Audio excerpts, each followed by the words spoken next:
let's go ahead and get started. And I'd like to, again, welcome you to Moses Lake Christian Church, a seminar series that we're offering on Zoom. And the goal here is to just provide some resources for our church and our families on hopefully topics that are relevant and helpful and encouraging. So again, thanks to our panel for joining us here tonight. Thank you, Amber and Chris and Melissa.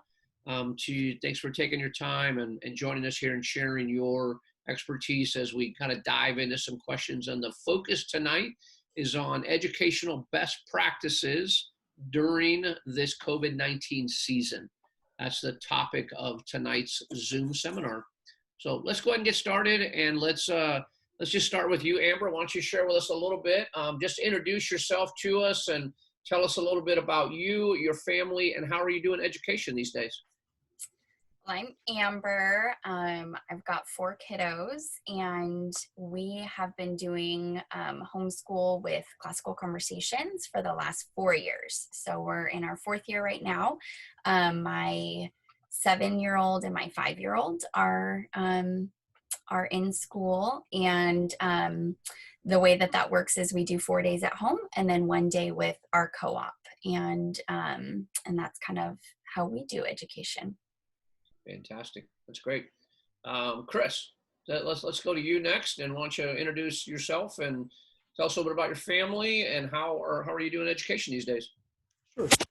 I'm Chris Kallenbach, and I, aside from being a husband and a dad, I am also the elementary math coach for the Moses Lake School District. And this year I also have the privilege of coordinating our remote elementary option. So we have Hillary and I, my wife Hillary and I, we have 3 kids. We have a 16-year-old junior who is doing Running Start at Big Bend. She's also taking a couple choir classes at Moses Lake High School. And then we have an 8th grade girl named Clara. She and her younger brother, who is a 6th grader, are both in Chief Mo's full remote option using Apex. So they're at home 5 days a week and doing school from home. Okay, fantastic. Yeah. Melissa, thank you for joining us and being a part of the panel. Tell us a little about you and your family and how are you doing education these days? So my name is Melissa. I have 4 kids. They're 9, 8, 6, and 3. About that. This is our 5th year of homeschooling. We started with Jack when he was in kindergarten, and so now they're respectively in 4th, 2nd, and kindergarten, and then we have a little one. So yeah, we've been doing homeschooling from the very beginning, and they're home 5 days a week.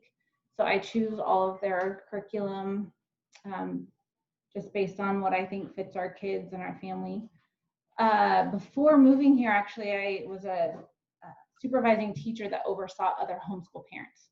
So I had the opportunity to work with homeschool families through a charter school in California and help them choose curriculum and kind of see how homeschooling fits into their daily life, because it is kind of like it's kind of a lifestyle a little bit, but yeah, so that's what we do.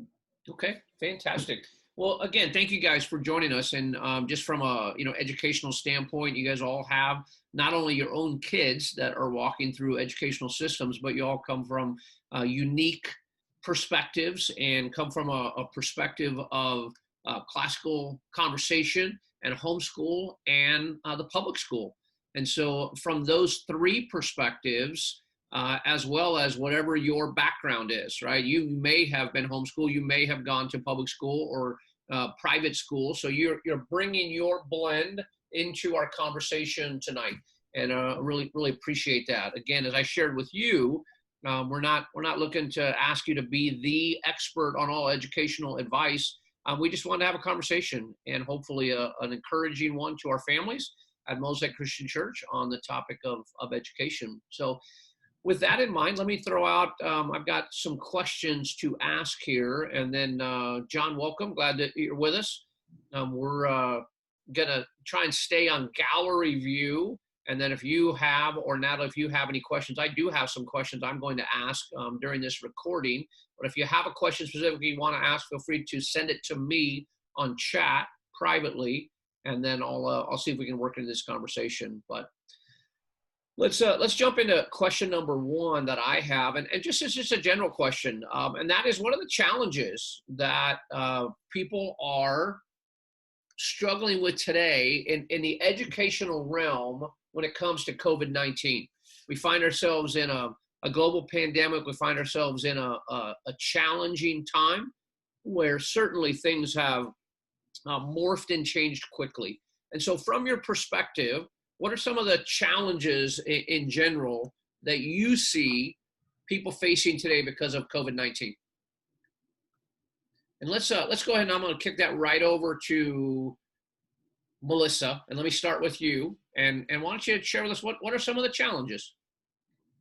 I think one of the biggest things is acknowledging that our kids, especially our kids, well, we are too, but our kids are going through a huge historical event. And I think taking that into consideration and realizing that they themselves have really big emotions about what's going on, and we as adults can maybe rationalize, okay, this is what's going on and it'll eventually end and we just have to push through. But I think with kids, especially the young ones, it's really hard to grasp the fact that this is going to end. Will it ever end? And we might think that too, but I think that's been one of the biggest challenges for our family. It's just the emotions that have gone along with it. Like, why can't I just go play with my friends? Or why can't I play soccer? Why can't I, do whatever extracurricular activity I used to do? So I think that's a big one. Okay, that is a big one. That is a huge one. Amber, what about you? What do you, from your perspective, what are you seeing? What are you hearing? What are the challenges that you think families in general today are facing during this season? I think the word that I came up with was just isolation. I think so many of our regular touch points in our week have just been stripped from us, right? So whether that's daily getting to be in school with your peers, or it's Wednesday night Awana, or Parks and Rec after school activities, or sports, or whatever it is, you just don't have a lot of those touch points anymore. And so I would say it can just be really, really isolating. That's a major, major challenge. Awesome. That's awesome. Shane, Arlene, glad you guys joined us. Great to have you there, and welcome.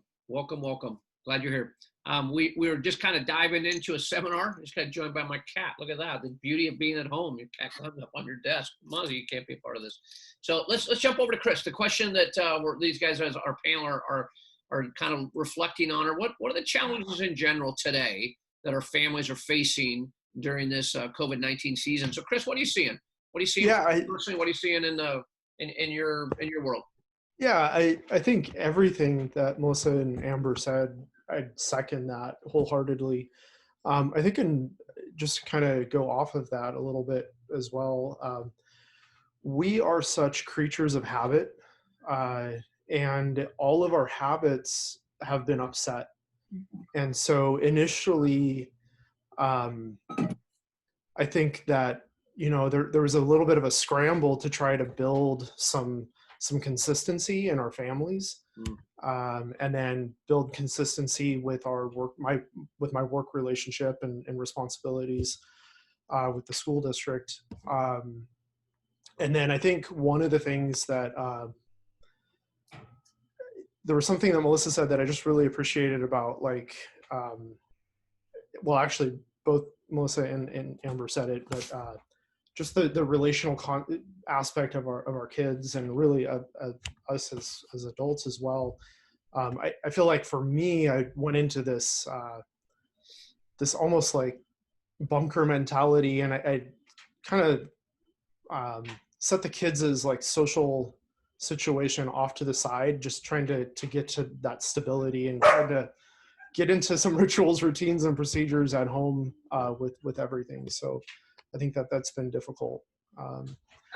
Education wise, for One thing that I'm really seeing across Moses Lake is it's been difficult at times to get families involved with their kids' remote education. And just, if we could have families come to school, then we could get them going, but we couldn't get them to come to school, and then reaching out to them to get them connected has been difficult. So that connection piece has been a huge challenge in a lot of different ways. Wow. Wow. Probably challenging in general during normal times, right? To stay connected with families. And now, boy, during a global pandemic and a challenging time, that's even more challenging. Really good thoughts on the challenges of isolation and not having some of our normal routines and habits, and then even just helping our kids, especially our young kids, to understand this season. Hey, why can't they go and do some of the normal things? And probably balancing that safety and risk, and yet also trying to have a normal family time and what some of that structure looks like. I want to just stay kind of on that same theme, and I want to ask you guys to just sort of consider that. Today I'm hearing that parents are really struggling with balancing their jobs, their schedules, and education now for your children. Right, that's always been a challenge, no matter what the season is. But now maybe it's a little more challenge for some of our families to balance their jobs, their normal life, and then maybe some of the added challenges of education. What are some helpful tips or tools that you could share with parents on how to see this as an opportunity with your children more than an intrusion into your life, right? Challenging season, kind of interesting. But what would be something you would share with parents to see this as an opportunity more than an intrusion? And Amber, I'm gonna come back to you and have you just reflect on that question for us. I think one of the things that I think about a lot is that in this season, we have an invitation as parents to remember our primary responsibility and the fact that these kids have been entrusted to us by God, and that these kids, however many we have in our home, are our responsibility. And I think it's easy to forget that, and we talk about that in our faith, like that. Sometimes we abdicate our role and say, oh, it's the church's responsibility, it's Sunday school, and it's Awana or whatever. But I think it's true in education too, that it's the parents' job to take on the responsibility of the education. And how that plays out in every home is going to look completely different based on what are your work situation and what are your abilities and what fits your family and your kids. And so we may choose as a parent to subcontract the public school system or an online or a hybrid or whatever it is. But what we can never forget the mindset that it's our responsibility, and we have to take ownership of that. And I think this COVID hopefully is an invitation for us to remember that responsibility and to take ownership and to recognize these kids have been entrusted to us for a reason, and we play a role as parents in their education. Wow, that's good. That's really good. Melissa, thoughts on that? I was thinking everything Amber just said, but I think in addition to that is that you just remember those moments when it feels like an intrusion. I think sometimes it's easy to get sidetracked by what we have to do, and I'm so consumed sometimes by my to-do list. Mm-hmm. And when I slow down enough to realize my kids need me or need to talk through something or need me to sit and listen or even just play, I'm so blessed having made the choice to do that. And I think that has been one of the most amazing things, at least for our family, is that we've actually slowed down so much and been able to cherish those moments with our kids. And I think we've seen more of who they are, and our relationship with them is stronger. Our relationship with the family is stronger. Like, there's more opportunity for family dinners or reading books together or snuggling on the couch, and I think that realizing how valuable those things are can help when you're like, but I have all these things to do and I have a whole list that I need to finish. So. Wow. Wow. Perspective is a powerful thing, right? As we look at that and see that this really can be an invitation. It can be an opportunity to maybe do some things as a family that you don't normally get an opportunity to do. You also have that pressure and stress, right, of working a full-time job and trying to balance your schedule and some of that life. Chris, what do you see in that? What would you share with parents about an opportunity as opposed to an intrusion? Yeah, it's interesting. I feel like the spring, things really slowed down quite a bit for us. All of the kids' extracurricular activities were canceled, and we just had a lot of, for me and for Hillary and the kids, it was a much more, I don't know, it just was nice. There was a lot more time. And then this fall has just been hit the ground running at a million miles a minute. And so for a variety of reasons, one thing that I'm just going to start from the intrusion and then the opportunity from that intrusion. So, one thing about having your kids in face-to-face either part of the time or full-time is that teacher has the opportunity to explain and help get the kids going. And then any sort of homework, the kids at least have had some face-to-face interaction and that kind of thing. Whereas, our kids are full remote, and Matthias being a 6-year-old, or excuse me, well, sometimes a 6th grade boy, his dad isn't much older than 6 years old. So anyway, a 6th grade boy who's alone, I'm working all day, Hillary's working all day. And so there's a lot of trust there for him to do what he's supposed to be doing. And so, as you can imagine, the first few weeks were pretty rough, where he wasn't doing much of anything he was supposed to be doing. And so that opportunity to sit with him and coach him through his responsibilities and whatnot, from watching it, Hillary really took the lead on that, because between the school district and then I'm also going back to school this fall. So Hillary took the lead in a lot of that. And so that intrusion with homework I feel like it was much more pronounced this fall than in years past, because there wasn't that opportunity for him to get clarification about what he was supposed to be doing face-to-face with his teacher. And so then it was up to us, and by us, I mean Hillary, to really kind of help him through that. The opportunity there, though, is to once again instill some of those character traits that we want to build in him, that his sisters already, for the most part, have. Like we've been saying for most of Emily's life, she's whatever age she is, going on 32. So that's awesome. And then Clara's not too much behind her. But just really having those opportunities to take Matthias and really instill in him a sense of responsibility, and that he needs to be paying attention to his life. When his teacher emails him about something and says, "We have a Zoom meeting today," and he forwards me the email, and I'm like, "What does it say, buddy? I mean, I know you can read, and so what is this telling you?" And to just kind of coach him through some of those life skills that he's going to need for forever. So yeah. Well, what a great opportunity for him to take initiative, right? For him to use his resource and some of what he has around him, and then just the expectation from you that, hey, this is part of this season, and a great opportunity to build character and responsibility into him. Wow, that's good. That's really good. Chris, I want to stay with you there, and I want to ask you a question about online learning. Certainly in the public school, the arena that you're moving in, everything's kind of been pushed to online, right? So it's changed the way education is being offered and delivered. You just mentioned that. Matthias doesn't get that teacher time that he normally gets.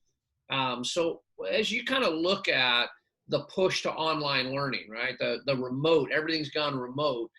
How's that changed? And just, beyond that, obviously, boy, it was here, now it's there. But what are you seeing with kids and teachers, and what are the advantages and disadvantages to online learning?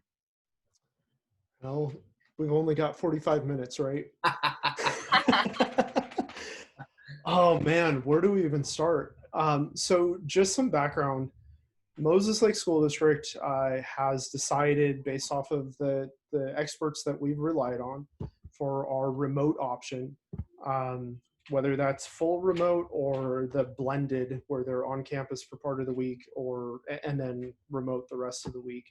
We've really made the decision to rely on what we're calling asynchronous instruction. So that would be pre-recorded videos that are shared remotely to students, and then learning pathways. We're calling them learning pathways that are just kind of spelled out for students. So that might be video, that might be online activities, whatever the case may be. We're relying on asynchronous instruction, and so I think that the great thing about that is that we're kind of following a lot of what the best practice that exists. A lot of the best practice that exists, we're implementing that, and in some ways we're actually ahead of where other places in the state and around the country are, which is exciting to me. At the same time, this is a new thing for our teachers, and so there's been a huge cost just in terms of just startup for our teachers. It's a huge learning curve to do that, because it requires some different skills and some different ways of thinking about doing instruction. I think a benefit for our students is, and for our families for that matter, is there really isn't a need for us to start school at 9 o'clock. We still have to have our learning pathways in our available to our families by 9 o'clock. But if a student sleeps in or has to wait until a family member comes home, they have that ability to do that, which is also pretty cool. So I don't know. I'm kind of lost now. I did want to say asynchronous. John distracted me, and then I started laughing, and then I started babbling. So where should I go from here? I think what I'm hearing from you is that there's pros and cons to it, and we're very much in the learning mode at this point in time, right? I think as the pandemic hit in the spring, it seemed like our educational system, especially our public, they're scrambling. And then given some time during the summer, preparing for the fall, you had an opportunity to prepare a little bit more and even anticipate that. But having said all that, I think we got to give some of our teachers grace and patience, and just realize that just like students, it's all new for them. It's new for a lot of our teachers too, right? And that's got to be a challenge. And great to hear that about best practices. Great to hear that certainly from a Moses Lake standpoint, that we've got some people speaking into that. The truth is there's pros and cons to that, right? There's advantages and disadvantages. Certainly missing out in the classroom or contact time is a challenge. At the same time, we're preparing our students to respond to an online learning, right? There's a lot of online learning happening in our world today, and some opportunities to do that. So yeah, I'm just hearing you say maybe there's both sides, right? Yeah. And very much in the process. Yeah. I would say, just to wrap it up, I'd say probably the biggest challenge right now is just, I think in many ways, humans are communal learners. We learn from one another. We learn through situations like this where we're able to talk about things and share our ideas. And when you are primarily relying on asynchronous instruction, there's a lot of cool things we can do technology-wise with chat boards and that kind of thing, and posting videos for each other. But ultimately, there's something really special about being in a room of your peers and talking about what you're learning. And so I think that's a big missing piece. Wow. Let me, this question's not on the questions I sent you, but I'm going to ask it here, and because I think that's great. That's obviously missing during this time, right? Of that. How are you as parents and educators, how are you finding other opportunities for your kids or your students to get that contact time? If that normal stuff is missing and we're not getting it, how are you building that in, or how have you built that in even to the current structure that you have? And let's jump up to Melissa on that. Melissa, why don't you start with us? How are you getting extra contact time during this season for your kids? I think that's been a huge challenge for us. I mean, I think you add in the fact that we just moved here too, doesn't it makes the situation a little different. I think it takes a lot of intentionality. And so, whereas we were in a situation like previous to all of this, we could have normally been in a situation where you would go to the weekly activities. And so you could rely on whether it was the classroom setting or the weekly Awanas or the weekly co-op or the whatever it was. And you knew, okay, at least once a week, I'm going to be around these people, or every day from these hours. And I have found that it's taken a lot of intentionality on my part, either to seek out like, okay, I'm going to be at the park and can you come play with us? Or inviting people over, or for us, that was a huge part of being back at church. Like, okay, well, at least they're seeing other kids once a week, every Sunday. But it's hard. We tried at the very beginning, we tried the Zoom calls with the friends. I have a 5-year-old daughter who's like crazy active, and she hated it. She's like, I can't play with them. Like, it was awful. But we tried it, so I think it's just whatever works. And whether it's FaceTime or calling people, we've also done letters. Like, we've had our friends write their friends letters, and then have, like, sorry, they're using the ice maker right behind me. So that was another way, was we did letters back and forth between friends. My son just received like a Mad Lib from a friend, and they're like sending them back and forth. So, I mean, anything to just kind of like keep them emotionally connected. That's good. That's really good. Amber, anything you throw in there? Add to that of how you're getting contact and social time for your kids? Yeah, so I mean, our Tuesdays, our co-op days are big touch points for our kids with their peers. And then, yeah, same as Melissa, trying to be intentional about park dates. And then I think, I mean, there is a touch point with each other as siblings. That's a huge advantage of this season. Whatever your education model looked like beforehand, now we find ourselves in a position where siblings get to interact a ton more, and obviously that can be a double-edged sword. Sometimes that's not always positive, but really that's one of my favorite parts of the education model we've chosen is the ability that they have to interact and spend most of their day together, and that's just I think it has huge benefits. So it's good. That's really good. I'm gonna pivot here for a second and change topics a little bit. I'm anticipating, again, we're hosting these MLCC Zoom seminars to kind of equip our families, and so I'm gonna kind of jump in and think that most of our families are coming from a faith conversation, followers of Christ. And so as you think about, education in general during this season, not only the schools impacted, church has been impacted too, right? I mean, it's challenging. We're certainly, meeting outdoors, back in the building, but even programs are different than they normally have been. How are you, as a parent and an educator, how are you incorporating faith into what you're doing and encouraging your kids, your students, even the educational surrounding that you have? How are you incorporating your faith into that and encouraging people in their walk with Jesus? And Chris, let's go to you first, and we'll get your conversation started there. Yeah, so work-wise, being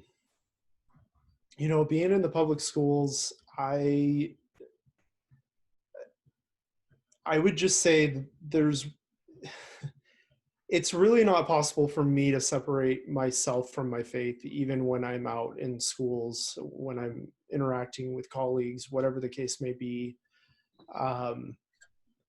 And so I think it just looks maybe different. Well, I wouldn't even say it looks different. I don't feel that, like, when I go to the grocery store, I'm not like walking around saying praise the Lord or anything like that. Not that that's like a thing that anybody does, but I just think that my faith informs everything that I'm doing.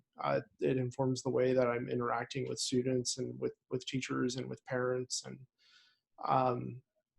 and then there's just always opportunities to just pray for people or encourage people, or, to just share something that I'm learning or reflecting on in my daily office, or whatever the case may be, in just different ways. And so it's just, yeah, like I don't really know what else to say, work And wise. that sounds personally for you. Any way that you're helping your kids, Yeah. kind of faith conversation during this season?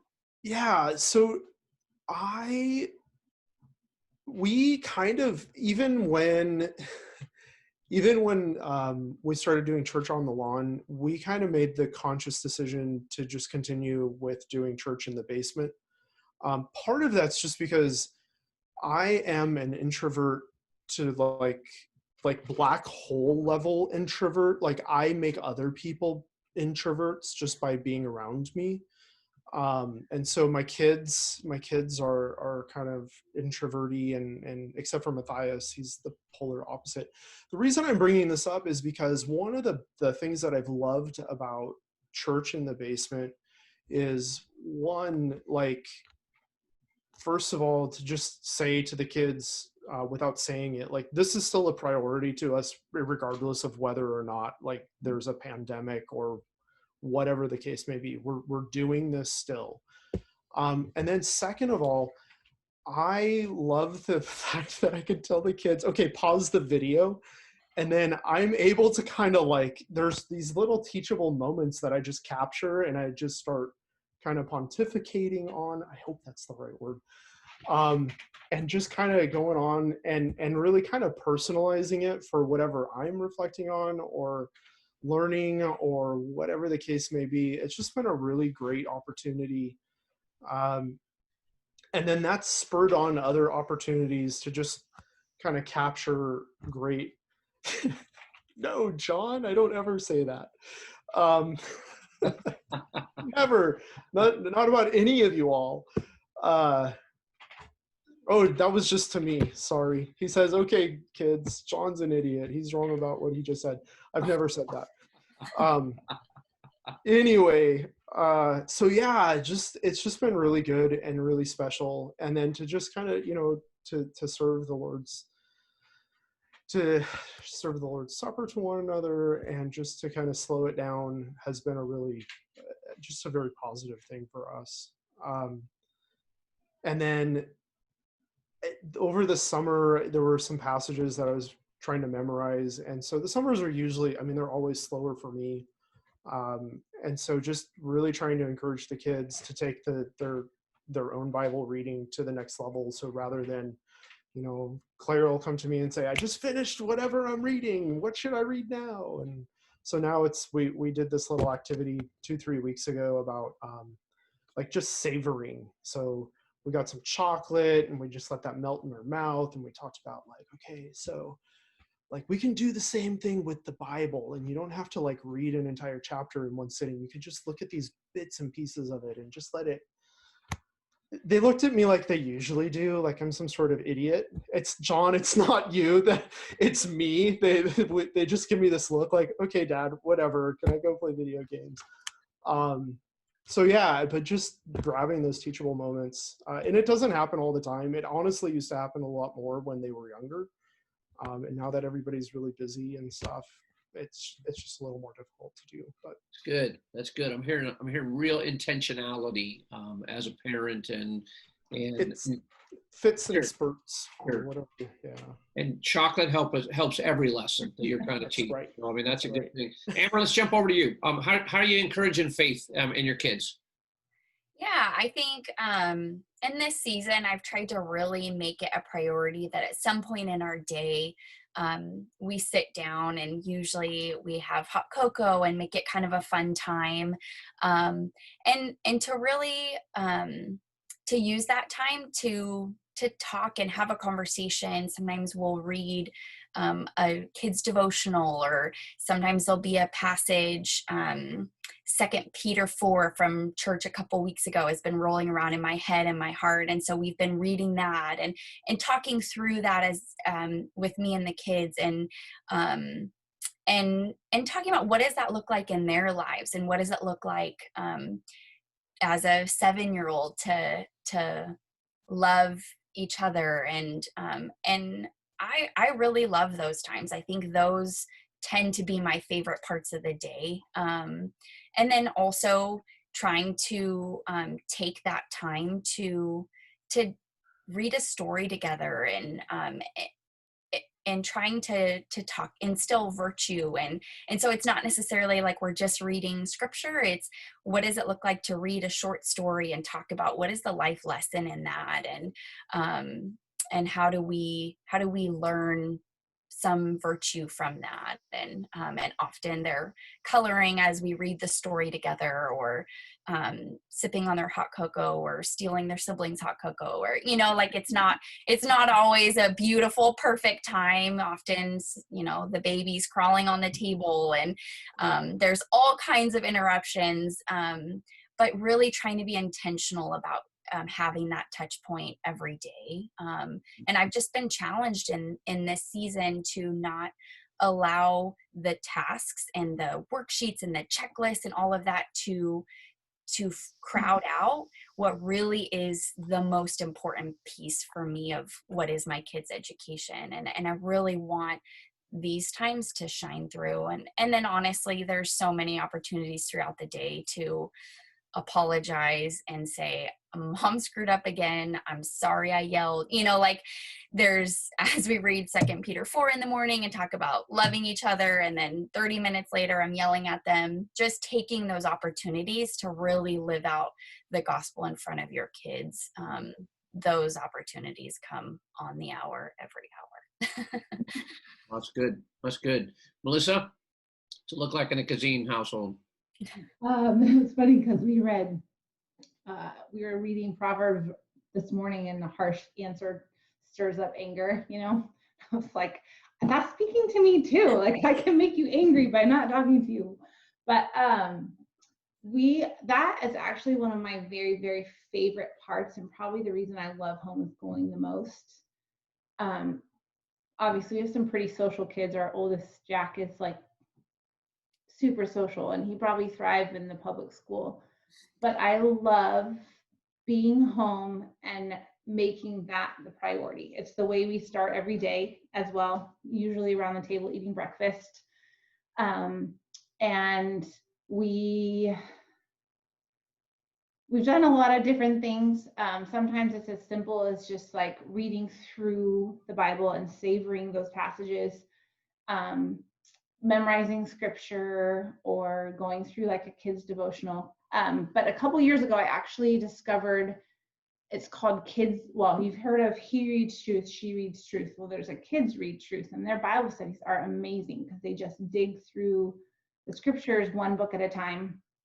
And my kids have really enjoyed those. And sometimes we'll get through a whole bunch and we'll teach a whole story, and then other times we end up stuck on like theological questions about why did God let Adam sin?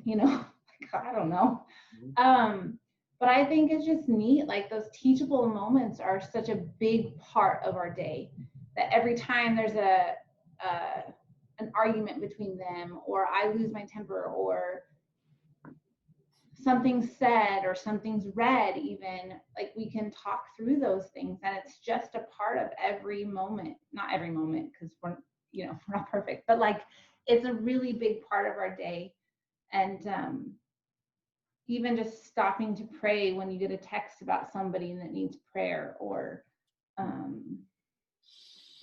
so I think that's been my favorite part. And it's just the little things. I think it's just helping them see how life, it's not just Like our relationship with Jesus isn't just something that we say or do on Sundays. Like it's very intimate to who we are.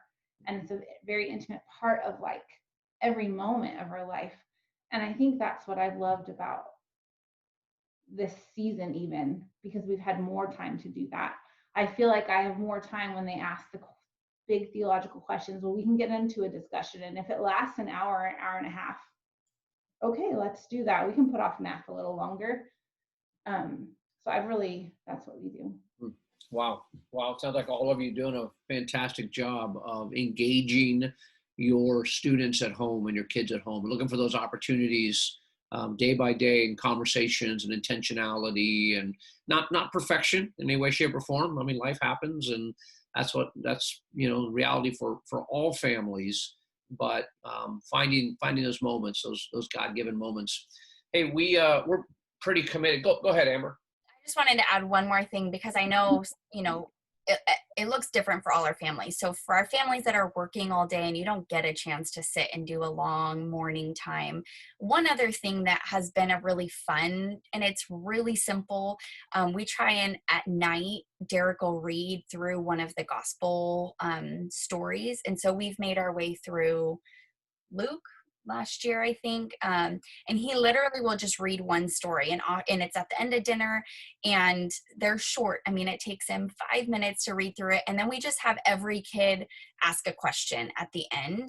And our 3-year-old asks the same question every time, no matter what the story is.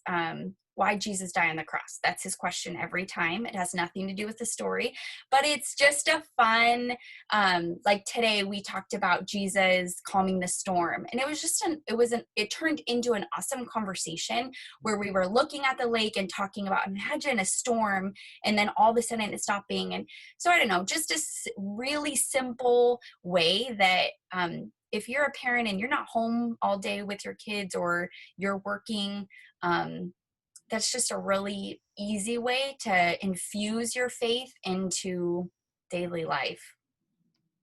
Good. That's good. Wow. And I know we're trying to get out of here on time. Amber, that's one of the things I wish we had done way earlier in our raising of kids. And I thought the reason that we didn't really start it is partly because I'm just tired all the time, but I think more so I felt like I had to have this grand plan. Yeah. And we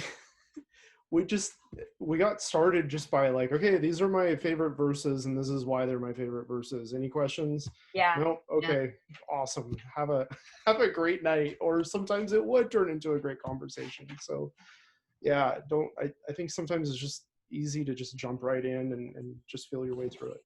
So. Yeah, totally. Good. That's really good.